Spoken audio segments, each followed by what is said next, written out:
السلام علیکم ورحمۃ اللہ۔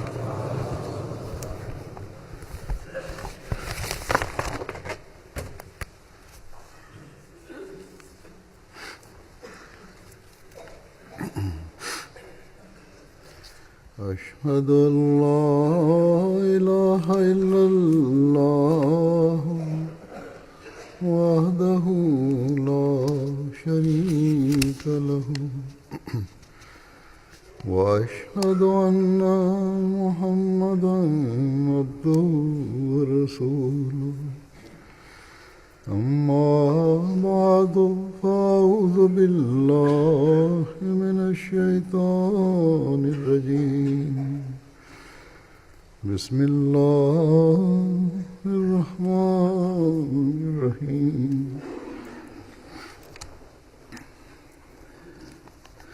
الحمد لله رب العالمين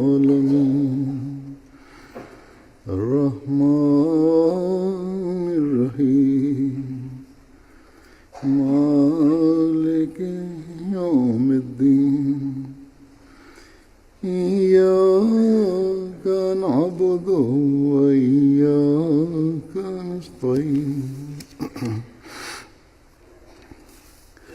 اهدنا الصراط المستقيم صراط الذين أنعمت عليهم غير المغضوب عليهم ولا الضالين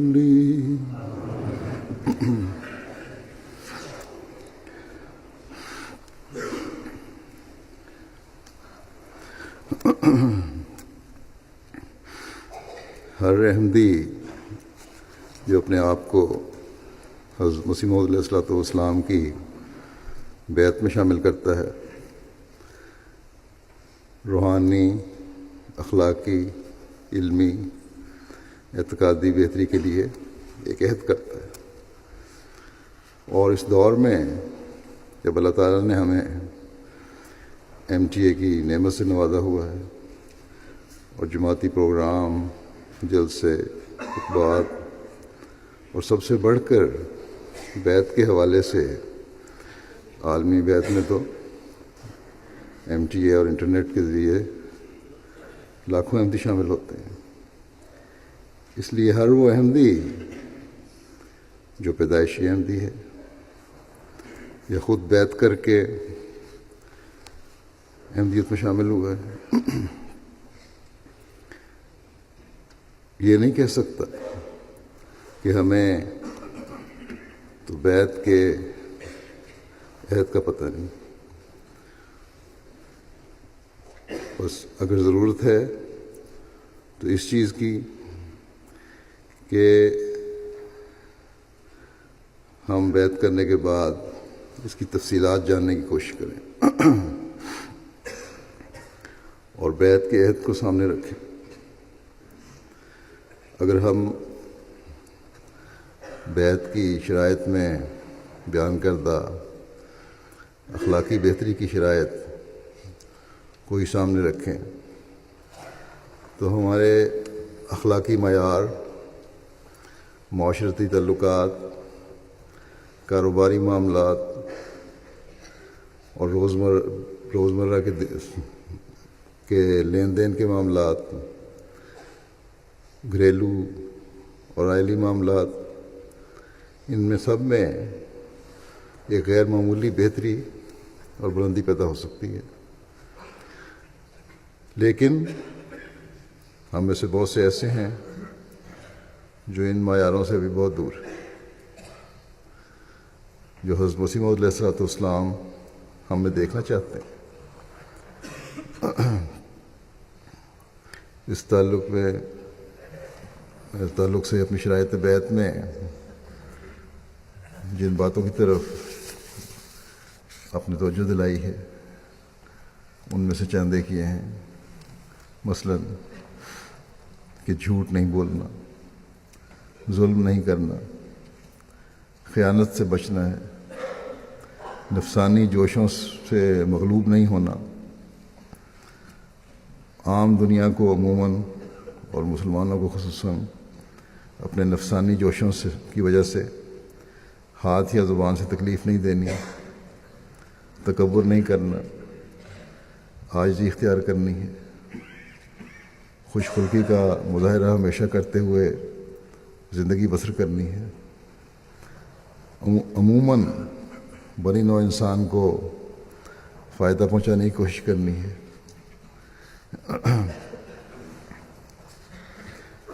ہم اگر ان باتوں پر توجہ دیں تو جیسا کہ میں نے کہا، ہم اپنے اخلاق کے معیار بڑھا سکتے ہیں، اپنے اندر اعلیٰ اخلاق پیدا کر سکتے ہیں، نہ صرف اخلاق کے اعلیٰ معیار حاصل کر سکتے ہیں بلکہ ان کی بلندیوں کو چھو سکتے ہیں۔ لیکن اگر ہم جائزہ لیں تو ہمارے اندر بھی ایک قابل فکر تعداد ایسی ہے جو باوجود بیعت کے عہد کے ان باتوں پر عمل نہیں کرتی۔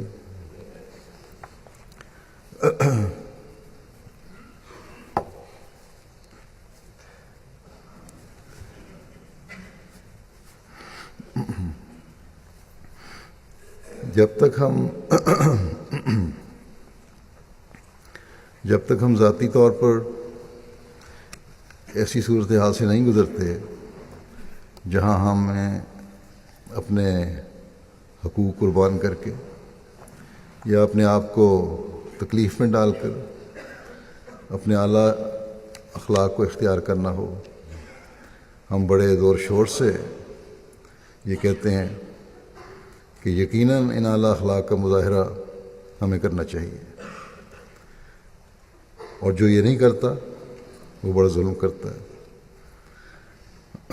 لیکن جب ہم براہ راست متاثر ہو رہے ہوں تو ہم میں سے اکثریت ان اخلاق کو بھول جاتی ہے۔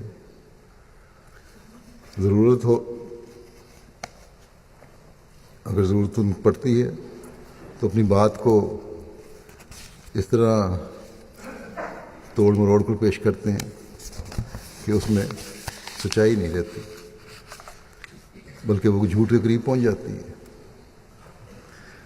اپنے حق کے حاصل کرنے کے لیے بعض دفعہ ظلم بھی کر جاتے ہیں بعض لوگ، بعض دفعہ خیانت کے مرتکب ہو جاتے ہیں اور جھوٹی گواہیاں اپنے آپ کو خیانت سے بچانے کے لیے پیش کر دیتے ہیں۔ اگر ہاتھ سے نہیں تو زبان سے تو اکثر اپنے مقصد کو پورا کرنے کے لیے دوسروں کو تکلیف دے دیتے ہیں۔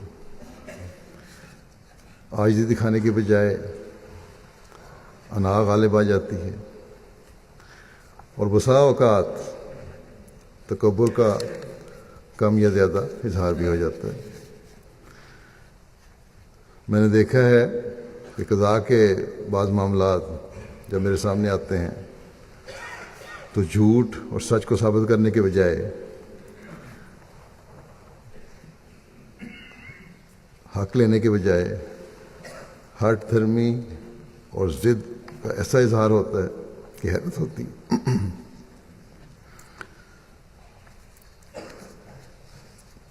کاروباروں میں سچائی پر بنیاد کے بجائے ذاتی مفادات حاصل کرنے کی طرف زیادہ توجہ رہتی ہے۔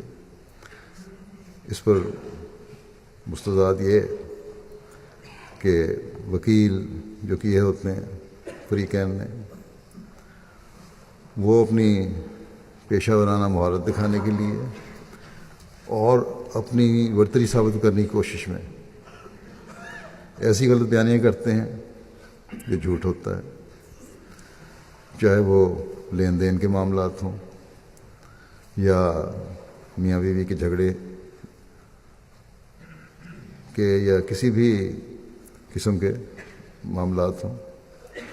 وکیلوں کی وجہ سے طول پکڑ جاتے ہیں۔ بس احمدی وکیلوں کو بھی چاہیے اور فریقین کو بھی کہ وہ اپنے عہد بیت اور اللہ تعالیٰ کے خوف کو اپنے مفادات پر ترجیح دیں۔ یہ تو ظاہر ہے کہ جھگڑے ہوتے ہی اس وقت ہیں جب صحیح طور پر یا غلط، جائز یا ناجائز شکوے اور شکایتیں پیدا ہونی شروع ہوتی ہیں، بدظنیاں پیدا ہونی شروع ہوتی ہیں۔ ایسے وقت میں ایک مومن کا کام ہے کہ جھگڑوں کو طول دینے کے بجائے، اپنی ضدوں پر اڑنے کے بجائے، اللہ تعالیٰ کی رضا کی خاطر اپنے اندر نرمی پیدا کر کے جماعتی نظام یا قضاء میں اپنے معاملات لائیں، اور کوشش یہ ہو کہ ہم آپس میں بھائی بھائی ہیں۔ ہم نے ان غلط فہمیوں یا جائز ناجائز شکایتوں کو دور کر کے آپس میں پیار اور محبت سے زندگی گزارنی ہے۔ لیکن اگر جس کے ذمہ حق بنتا ہے اور جس کا حق بنتا ہے دونوں ضدی طبیعت کے مالک ہوں، تو پھر چاہے جماعتی نظام ہے یا قضاء ہے یا عدالت، ملکی عدالت بھی ہے، یہ سب جیسے بھی انصاف پر مبنی فیصلے کریں، کبھی بھی معاملہ انجام کو نہیں پہنچتا۔ ایک عدالت کے بعد دوسری عدالت میں اپیلیں ہوتی رہتی ہیں، اور پھر اگر قضاء میں آئے ہوئے فریق کا 5 رکنی قضاء کا بورڈ بھی فیصلہ کر دے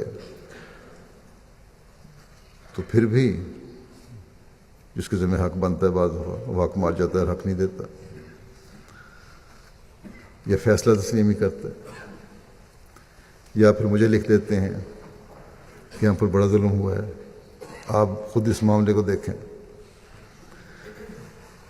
اور یہ شکوے کبھی ختم نہیں ہوتے، اور حقیقت میں جیسا کہ میں نے کہا کہ یہ اظہار انا اور ضد کی وجہ سے ہوتا ہے۔ بس اگر جھگڑوں کو ہم نے آسن رنگ میں نپٹانا ہے تو ضدوں کو چھوڑنے کی ضرورت ہے، بلکہ بعض اوقات جھگڑوں کو ختم کرنے کے لیے حق اگر بنتا بھی ہے تو اس حق کے لینے میں دوسرے فریق کو سہولت دینے کی ضرورت ہوتی ہے، اور بعض دفعہ کچھ حد تک حق چھوڑنا بھی پڑ جاتا ہے۔ اس بارے میں اللہ تعالیٰ ہمیں کیا تعلیم دیتا ہے؟ اللہ تعالیٰ فرماتا ہے کہ وَإِنْ كَانَ ذُو عُسْرَةٍ فَنَظِرَةٌ إِلَىٰ مَيْسَرَةٍ وَأَن تَصَدَّقُوا خَيْرٌ لَكُمْ إِن كُنتُمْ تَعْلَمُونَ۔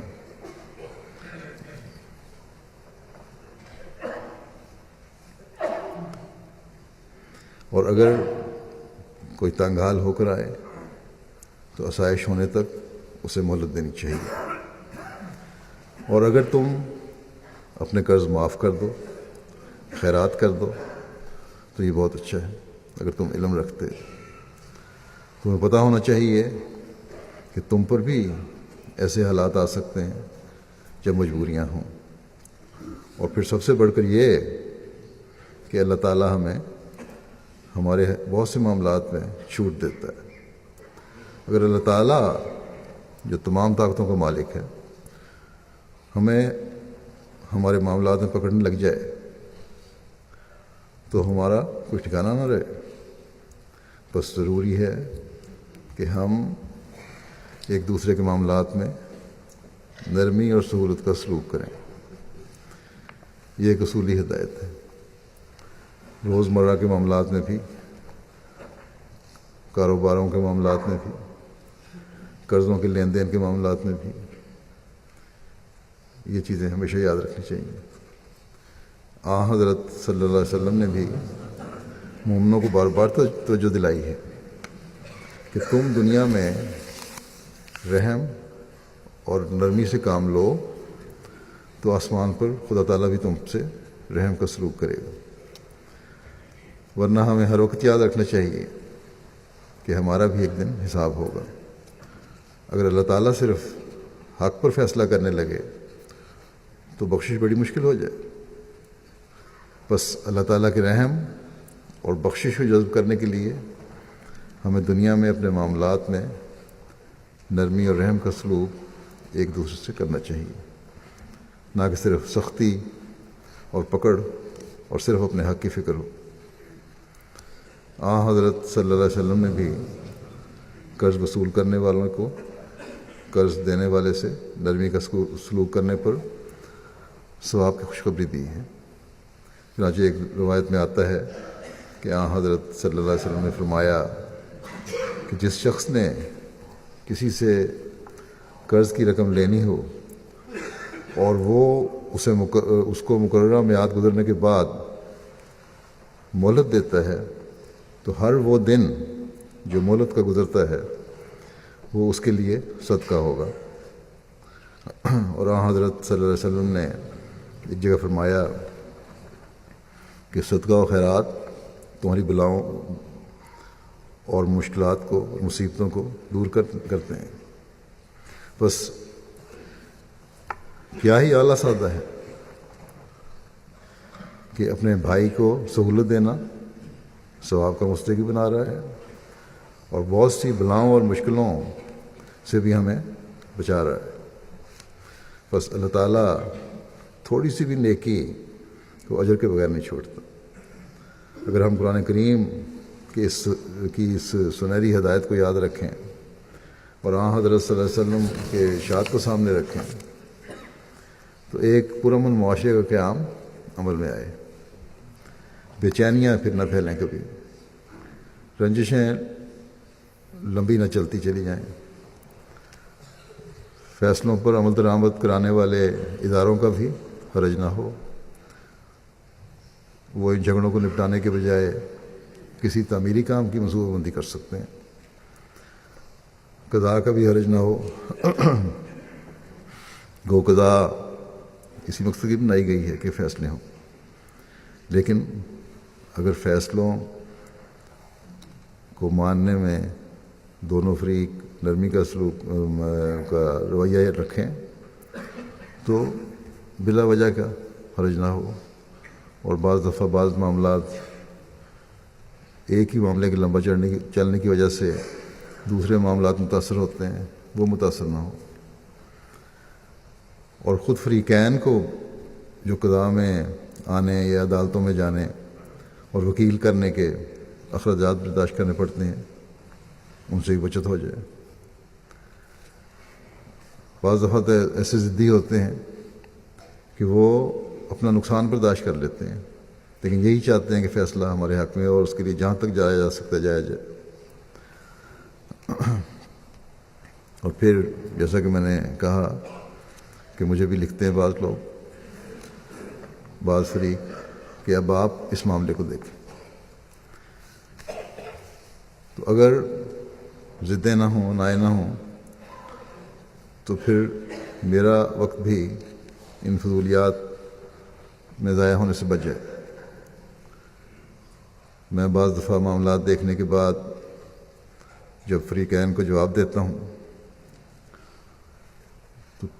لیکن اگر ان کی مرضی کا جواب نہیں ہوتا تو پھر بھی اپنی بات پر وہ ضد پر قائم رہتے ہیں، اڑے رہتے ہیں کہ نہیں، ہم ہی ٹھیک ہیں۔ اور یہی ضد ہوتی ہے کہ فیصلہ بھی ہمارے حق میں ہو اور سہولت بھی ہم نے کوئی نہیں دینی دوسرے فریق کو۔ میرے واضح طور پر لکھنے کے باوجود بعض دفعہ نہایت رٹائی سے تیسرے چوتھے مہینے خط لکھ جاتے ہیں کہ ہم نے اپنے معاملے کے بارے میں لکھا تھا اور ہم حق پر ہیں، اس فیصلے کو دوبارہ دیکھا جائے اور ہمیں ہمارا حق دلوایا جائے۔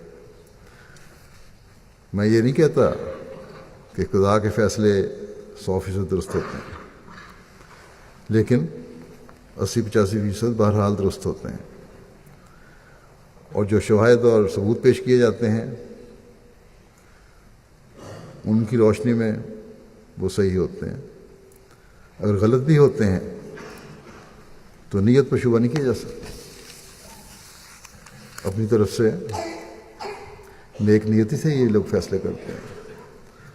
بس اگر ایک فریق کے خیال میں اس کا حق بنتا ہے لیکن فیصلہ اس کے خلاف ہو جاتا ہے تو اس پر قضا پر یا قاضی پر الزام نہیں لگانا چاہیے. بعض لوگوں کو یہ الزام لگانے کی بھی عادت پڑ جاتی ہے. انہوں نے حقائق کے مطابق ہی فیصلہ کیا ہوتا ہے. اگر کسی فیصلے میں کوئی ابہام ہو یا دوسرے فریق کے خیال میں اس فیصلے میں ابہام ہے تو فریق کی درخواست پر بعض دفعہ میں بھی فائل منگوا کر دیکھ لیتا ہوں. لیکن جیسا کہ میں نے کہا کہ اکثر فیصلے صحیح ہوتے ہیں اور صرف بدظنیوں کی وجہ سے شکوک و شبہات دل میں پیدا کیے جاتے ہیں. بس بدظنیوں سے بچنا چاہیے. بدظنی ایک اور برائی کا راستہ کھول دیتی ہے. پھر قضاء کے معاملات براہ راست لین دین کے ہوں، کاروباری ہوں یا آئلی ہوں، ہر معاملے میں براہ راست یا بالواسطہ مالی لین دین کا معاملہ بن جاتا ہے. کہیں حق مہر کی ادائیگی ہے، کہیں سامان کی ادائیگی ہے، میاں بیوی کے جھگڑوں میں اور لین دین کے معاملوں میں تو ہے ہی مالی معاملات بعض دفعہ، اکثر دفعہ. تو بہرحال مالی معاملات ہر جھگڑے میں کسی نہ کسی ذریعے سے انوالو ہو جاتے ہیں. اور سہولت دینے والا اصول جو ہے کہ سہولت دی جائے، یہ ہر جگہ کچھ نہ کچھ حد تک ضرور چلتا ہے. آئلی معاملات میں بھی نقد رقم کا مطالبہ، لین دین کے معاملات میں بھی رقم کا مطالبہ اکثر ہوتا ہے. بس آئلی معاملات میں مثلاً جیسا کہ میں نے کہا حق مہر کی ادائیگی ہے، یہ بھی یقیناً ایک قرض ہے جو خاوند کے ذمہ ہے. لیکن بسا اوقات لڑکی والے لڑکے کی حیثیت سے زیادہ حق مہر بھی رکھوا لیتے ہیں. ایک طرف تو لڑکا پابند ہے کہ قرض کو ادا کرے، حق مہر ایک قرض ہے. دوسری طرف لڑکی والے بھی زیادتی کر جاتے ہیں کہ حق مہر زیادہ رکھوا لیتے ہیں تاکہ کسی طرح لڑکے کو باندھ لیا جائے، جو لڑکے کے لیے ادا کرنا مشکل ہوتا ہے. اور دوسرا فریق اس کو ادا کرنے کی صرف مشکل نہیں ہوتا بلکہ توفیق ہی نہیں رکھتا. اگر قضاء لڑکے کے حالات کو دیکھ کر حق مہر کم کر دے تو اس پر بھی فریق ثانی کو اعتراض شروع ہو جاتا ہے. اسی طرح اگر براہ راست قرض کے لین دین کے معاملات ہیں، اگر قضاء حالات دیکھ کر قسطیں مقرر کر دے تو اس پر بھی دوسرے فریق کو اعتراض ہو جاتا ہے. ہم احمدی ایک پرامن معاشرے کے بارے میں جب دنیا کو کہتے ہیں تو ہمیں بھی اپنے ہر معاملے میں معاشرے میں امن قائم کرنے کی کوشش کرنی چاہیے. صحابہ آپس کے معاملات میں کیسے رویے رکھتے تھے، اس کی ایک جھلک ایک واقعے سے ملتی ہے. حضرت ابو قتادہ کے پاس کے بارے میں آتا ہے کہ ایک مسلمان کے ذمہ ان کا کچھ قرض تھا. جب بھی یہ اس کے پاس قرض کا تقاضا کرنے جاتے تو وہ چھپ جایا کرتا تھا. ایک دن یہ گئے تو اس کے بیٹے سے پتہ چلا کہ وہ گھر میں ہی ہے. انہوں نے باہر سے آواز دی اور کہا کہ مجھے پتہ چل گیا ہے کہ تم گھر میں ہی ہو، اس لیے اب چھپنا بے فائدہ ہے، باہر آؤ اور مجھ سے بات کرو. جب وہ شخص باہر آیا تو انہوں نے اس سے چھپنے کی وجہ معلوم کی. تو اس نے کہا کہ اصل بات یہ ہے کہ میں آج کل بہت زیادہ تنگ دست ہوں، بڑے برے مالی حالات ہیں میرے پاس کچھ نہیں ہے. اس کے ساتھ یہ بھی ہے کہ عیال دار ہوں، بچے بہت ہیں، ان کے بھی اخراجات پورے کرنے ہیں. اس پر ابو قتادہ نے کہا کہ واقعی ایسا ہے جیسا تم کہہ رہے ہو؟ اس نے کہا کہ خدا کی قسم میرا یہی حال ہے. اس پر انہوں نے اس کا سارا قرض معاف کر دیا. تو یہ ہے وہ رویہ جو مومنوں کے ایک دوسرے کے لیے نرم رویے اور محبت اور پیار پھیلانے والا ہے، جس سے امن کی فضا قائم ہوتی ہے. لیکن اس میں قرض دینے والے کی حالت کا بھی بیان ہے. وہ ضدی اور رقم ہضم کرنے والا نہیں تھا، بلکہ اسے احساس اور شرمندگی ہے کہ قرض ادا نہیں کر سکتا، اس لیے چھپتا پھرتا تھا. لیکن یہ نہیں کہا کہ دینا نہیں ہے، جبکہ آج کل ایسے معاملات بھی سامنے آ جاتے ہیں جو اس سے بالکل الٹ رخ کے ہیں، کہ قرض لے لیتے ہیں اور پھر یہ بھی ثابت کرنے کی کوشش کرتے ہیں کہ ہم نے نہیں لیا تھا. بس امن کا معاشرہ دونوں فریقین کے رویے سے قائم ہوتا ہے. قرض دینے والے یا جس کا حق بنتا ہے اس کی طرف سے سہولت دینے سے، اور قرض ادا کرنے والے یا جس کے ذمہ حق کی ادائیگی ہے اس کی طرف سے احساس ذمہ داری اور ادائیگی کے احساس کی وجہ سے اور فکر کی وجہ سے. بس حضرت مسیح علیہ السلام کی بیعت میں آ کر ہمیں بھی اس طرح کے احساسات پیدا کرنے کی ضرورت ہے. قضا چاہے سہولت دے یا نہ دے، یا قضا کسی کو ادائیگی کے لیے پابند کرے یا نہ کرے، حق لینے والے کو اپنے نرم جذبات کا اظہار کرنا چاہیے، اور حق دینے والے کو ادائیگی کی ذمہ داری کا احساس کر کے پھر اس ادائیگی کے لیے بھرپور کوشش کرنی چاہیے. حق ادا نہ کرنا اور پھر ڈھٹائی دکھانا، اس کا ایک واقعہ حضرت مسلمہ رضی اللہ عنہ بیان فرماتے ہیں. آتے ہیں کہ ایک شخص کا مکان کا مقدمہ تھا کرایہ دار قادیان میں. کرایہ دار اس کا مکان خالی نہیں کر رہے تھے. وہ شخص جس کا مکان تھا وہ قادیان میں نہیں رہتا تھا، بلکہ فوج میں ملازمت کرتا تھا، اور سال میں چند دن کے لیے قادیان آیا کرتا تھا.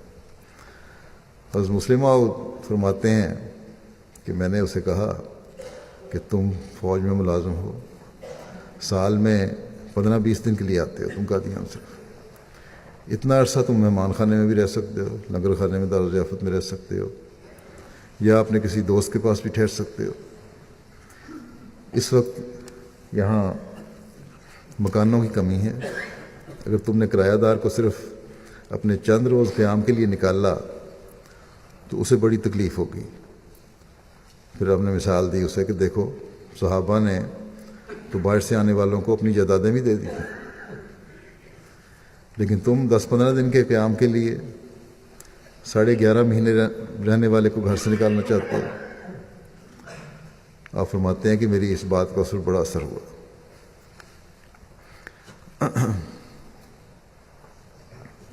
کہنے لگا کہ حضور اب صحیح فرماتے ہیں، اسے تنگ کرنا میری غلطی ہے، لیکن آپ اس کرایہ دار سے بھی تو پوچھیں کہ اس نے گزشتہ 8-9 ماہ سے میرا کرایہ نہیں دیا، جس کی وجہ سے میں نے سوچا ہے کہ اسے گھر سے مکان سے اسے خالی کروا لوں. اس پر آپ نے حضرت مسلم موعود کہتے ہیں کہ میں نے اس مالک مکان سے کہا کہ یہ معقول وجہ ہے اور تمہارا کوئی قصور نہیں ہے، اسی کا ہے جو اپنا مقدمہ پیش کر رہا ہے اور یہ نہیں بتا رہا کہ میں نے اتنے مہینے سے کرایہ بھی نہیں دیا. آپ فرماتے ہیں کہ اس وقت میری عجیب حالت تھی کہ میں نے اس شخص کے جو مالک مکان تھا اس کے دل کو نرم کرنے کی کوشش کی تھی، لیکن اس نے ایک ایسی بات کر دی جس کا میرے پاس کوئی جواب نہیں تھا۔ اگر دوسرے فریق نے کرایہ ادا کیا ہوتا تو میں فرماتے ہیں کہ میں نے میدان مار لیا تھا، پھر میں نے اس کو جو فیصلہ کرنا چاہتا تھا ہو جاتا، لیکن اس نے تو کرایہ بھی ادا نہیں کیا تھا دوسرے نے، اور پھر قبضہ بھی جمائے رکھنا چاہتا تھا۔ آپ فرماتے ہیں کہ اس وقت میری حالت اس وقت ویسی ہو گئی جیسے کہتے ہیں کہ ایک پٹھان تھا، اس نے کہیں سے سن لیا کہ یہ اگر کسی کو کلمہ پڑھایا جائے تو انسان جنت میں چلا جاتا ہے۔ اس نے ایک ہندو کو پکڑ لیا کہ کلمہ پڑھو۔ ہندو نے کہا کہ میں ہندو ہوں، مجھے کلمہ سے کیا غرض ہے؟ اس نے کہا نہیں پڑھو ورنہ میں تلوار نکالی میں تم قتل کر دوں گا۔ آخر ہندو نے کہا اچھا پڑھاؤ مجھے کلمہ۔ پٹھان کہنے لگا تم خود پڑھو، میں نے نہیں پڑھانا۔ ہندو کہنے لگا میں کس طرح پڑھ سکتا ہوں، مجھے کیا پتہ ہے کلمہ کیا چیز ہے، تم مسلمان ہو تو مجھے پڑھاؤ،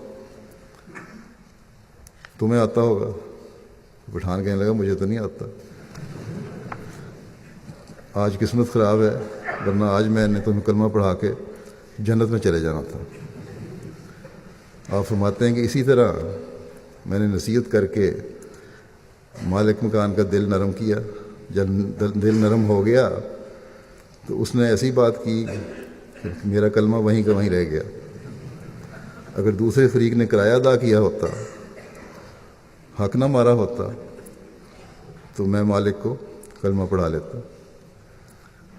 بس مومنوں کو ایک دوسرے کا حق ادا کرنے میں چستی دکھانی چاہیے، اور یہ صرف ایک واقعہ نہیں، اکثر واقعہ۔ اس لیے جب معاملات ابتدا میں بھی آتے ہیں یا خلیفہ وقت کے سامنے پیش کیے جاتے ہیں تو سچائی پر مبنی ساری بات ہونی چاہیے، بجائے اس کے کہ بعد میں خلیفہ وقت کو شرمندہ ہونا پڑے اپنی بات کر کے۔ اس کو شرمندگی سے بچانے کی کوشش کرنی چاہیے۔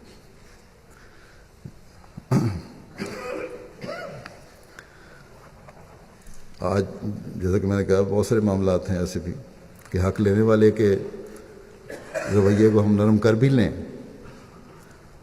تو حق دینے والے کا رویہ معاملہ آگے نہیں بڑھنے دیتا، اور پھر یہ بھی شکوہ ہوتا ہے کہ ہمارے ساتھ نرمی نہیں کی گئی۔ حضرت صلی اللہ علیہ وسلم کے اس حوالے سے کہ حسین معاشرے کے قیام کے لیے کیسی باتیں ہونی چاہیے، کس قسم کا حسین معاشرہ ہونا چاہیے مسلمانوں میں، دونوں طرف جو فریقین ہیں ان کو کس طرح اپنے حق ادا کرنے چاہیے، آپ کے بعض ارشادات پیش کرتا ہوں اس سلسلے میں۔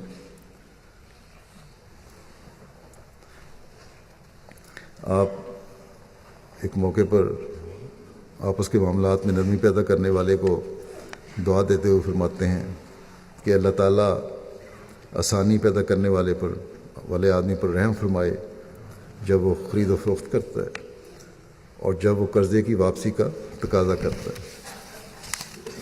پھر آپ نے آسانیاں پیدا کرنے والوں کو خوشخبری دیتے ہوئے اور دوسروں کو اس کی ترغیب دلاتے ہوئے ارشاد فرمایا کہ اللہ تعالیٰ نے ایک شخص کو جنت میں داخل کیا جو خریدتے وقت اور بیچتے وقت اور قرض دیتے وقت اور قرض کا تقاضا کرتے وقت آسانی پیدا کرتا تھا۔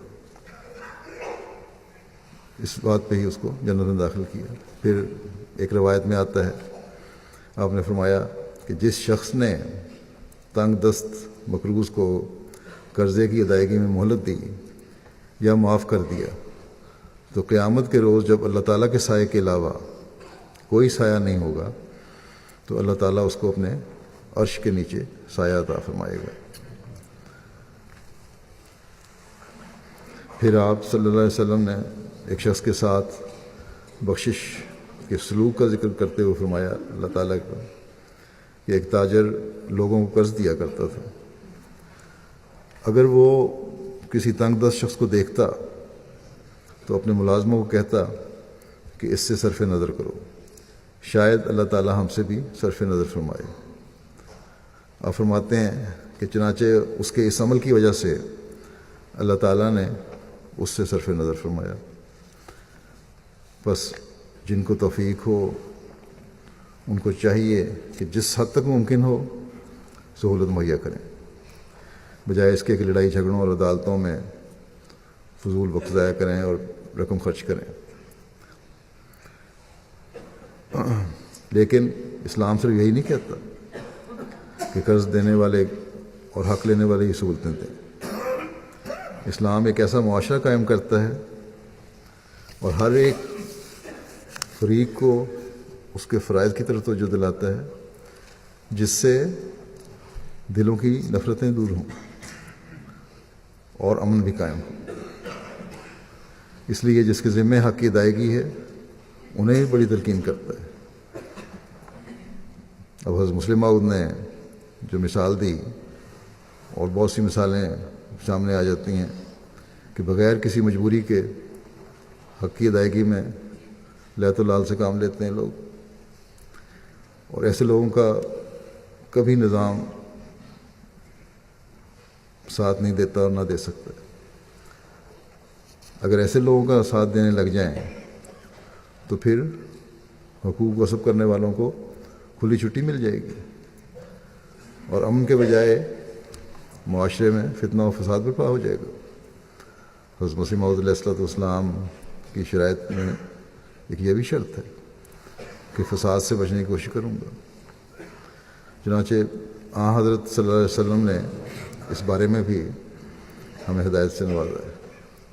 ایک روایت میں آتا ہے کہ آپ صلی اللہ علیہ وسلم نے فرمایا کہ دولت مند کا قرض ادا نہ کرنے میں ٹال مٹول کرنا ظلم ہے۔ اگر تم میں سے کسی کو ٹال مٹول کرنے والے کا پیچھا کرنے کو کہا جائے تو چاہیے کہ اس ٹال مٹول کرنے والے کا پیچھا کرے، یعنی پھر مجبور کر کے اس سے دوسروں کا حق دلوایا جائے، قرض ادا کروایا جائے۔ یہاں کوئی نرمی نہیں، کسی سہولت کی ضرورت نہیں، کیونکہ اس کو توفیق ہے دوسرے فریق کو۔ بلکہ جیسا کہ میں نے کہا، اس سے تو اگر یہ نہیں کریں گے تو غاصبوں کو اور حق مارنے والوں کو جرأت پیدا ہوتی چلی جائے گی۔ پھر حضرت صلی اللہ علیہ وسلم نے ایک جگہ فرمایا کہ قرض ادا کرنے والے کا ٹال مٹول کرنا اس کی آبرو اور اس کی سزا کو حلال قرار دیتا ہے۔ بس نظام جماعت کا فرض ہے کہ ایسے حقوق غصب کرنے والوں کو سزا دے اگر وہ تعاون نہیں کرتے۔ بس جب قضاء کے فیصلوں کے مطابق تعمیل نہ کرنے والوں اور حق مارنے والوں کو سزا ملتی ہے تو پھر انہیں شور نہیں مچانا چاہیے کہ ہم سے نرمی کا سلوک نہیں کیا گیا۔ اللہ تعالیٰ کے رسول نے اس سے سزا دیے جانے کا حق نظام جماعت کو دیا ہے۔ ملکی قانون بھی ایسے لوگوں کو سزا دیتا ہے۔ پھر ایک بڑے انظار کی اور خوف دلانے والا ارشاد ہے حضرت صلی اللہ علیہ وسلم کا، جو آپ نے حق ادا نہ کرنے والوں کو فرمایا ہے۔ فرمایا کہ اگر حق مارنے والے فرمایا کہ اگر کسی کا حق مارنے کہ جس شخص نے لوگوں سے واپسی کرنے کی نسبت سے مال لیا، آپ فرماتے ہیں کہ اگر جس شخص نے لوگوں سے واپسی کرنے کی نیت سے مال لیا یا قرض لیا، اللہ تعالیٰ اس کی طرف سے ادائیگی کروا دے گا۔ اور فرمایا کہ واپسی قرض کے اور جو شخص مال کھانے اور تلف کرنے کی نیت سے لے گا، اللہ تعالیٰ اسے تلف کر دے گا۔ بس اگر نیت نیک ہو تو اللہ تعالیٰ وسائل اور ذرائع پیدا فرما دیتا ہے، یا قرض دینے والے کے دل میں نرمی کے جذبات پیدا کر دیتا ہے لیکن اگر نیت ہی نیک نہیں تو پھر اللہ تعالیٰ بھی اسے سزا دیتا ہے۔ حضرت صلی اللہ علیہ وسلم تو عموماً ایسے شخص کا جنازہ نہیں پڑھتے تھے جس کے ذمے قرض ہو اور اس کی جائیداد یا موجود رقم اس قرض کی ادائیگی کی کفایت نہ کرتی ہو۔ حضرت صلی اللہ علیہ وسلم قرض سے بچنے کی دعا بھی کیا کرتے تھے، بلکہ قرض اور کفر کو آپ نے ملایا ہے۔ چنانچہ ایک روایت ہے،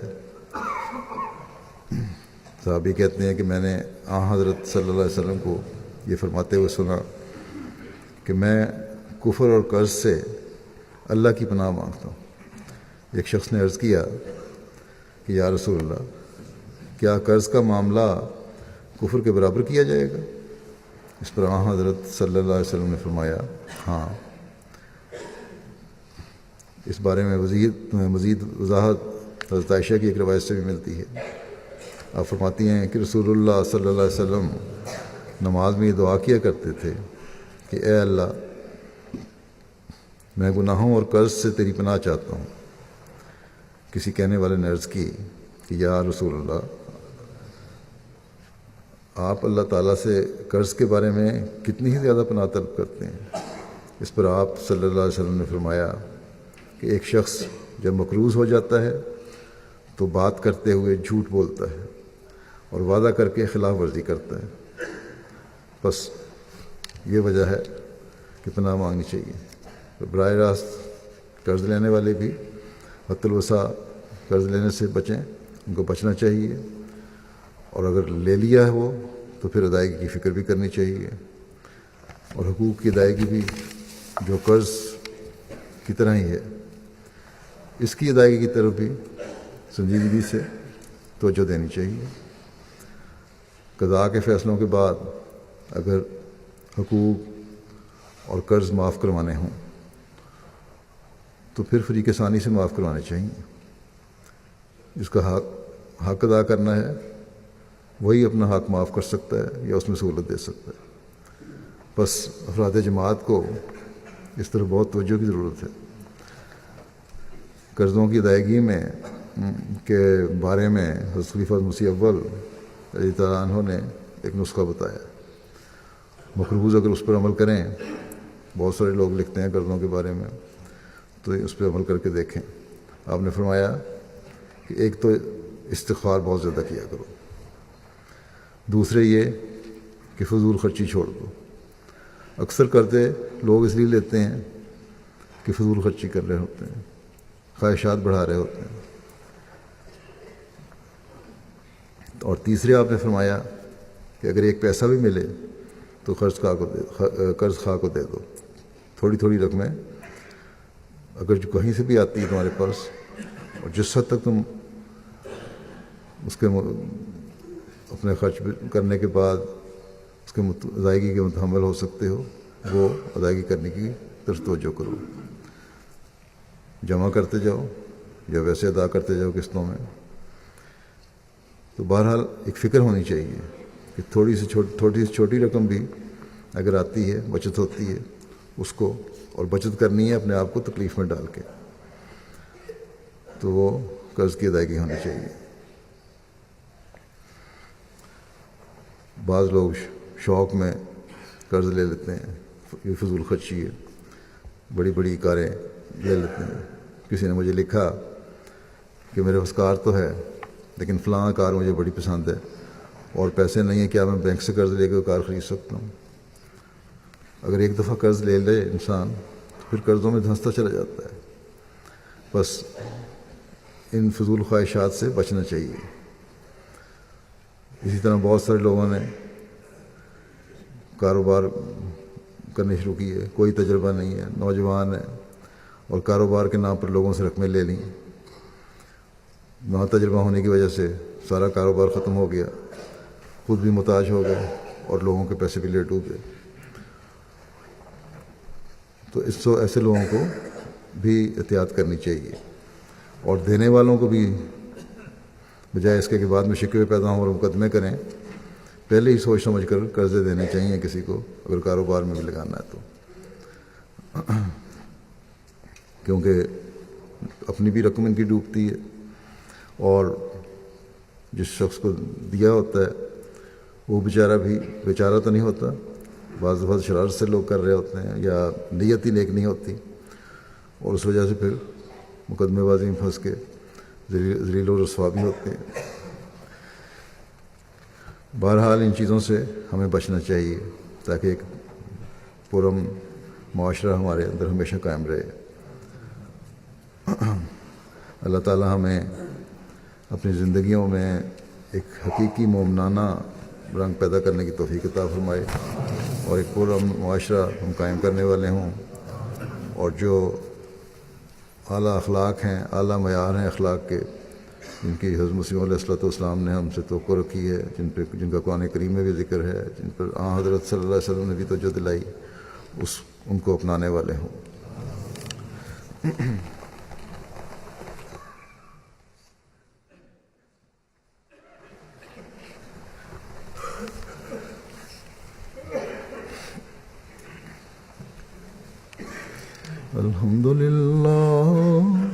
الحمد لله نحمده ونستعينه ونستغفره ونؤمن به ونتوكل عليه ونعوذ بالله من شرور أنفسنا ومن سيئات أعمالنا، من يهده الله فلا مضل له ومن يضلل فلا هادي له، ونشهد أن لا إله إلا الله ونشهد أن محمدا عبده ورسوله۔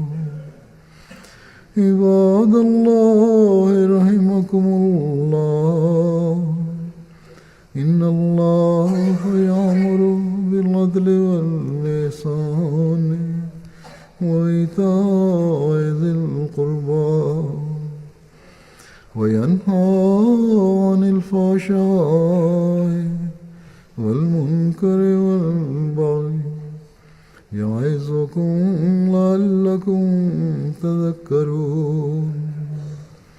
اذكروا الله يذكركم وادعوه يستجب لكم